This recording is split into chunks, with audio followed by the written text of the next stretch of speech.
শুধুমাত্র সন্দেহের বশবর্তী হয়ে কোনো ঘটনার সাথে সম্পৃক্ততা কিচ্ছু দেখাতে পারে নাই। আপনারা ইতিমধ্যে জেনেছেন যে সন্ত্রাস বিরোধী আইনে দুইটা ছেলেকে ছাত্রলীগ পরিচয়ে দুইটা ছেলেকে নিয়ে আসা হয়েছে এবং তাদেরকে বলা হয়েছে তারা নিষিদ্ধ সংগঠন ছাত্রলীগের সদস্য।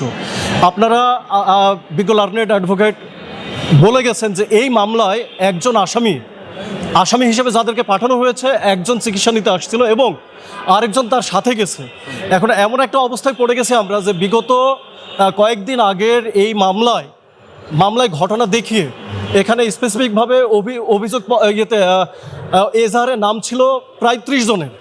সেখানে এই দুইটা ছেলেকে শুধুমাত্র সন্দেহের বশবর্তী হয়ে এবং কোনো ঘটনার সাথে সম্পৃক্ততা কিচ্ছু দেখাতে পারে নাই।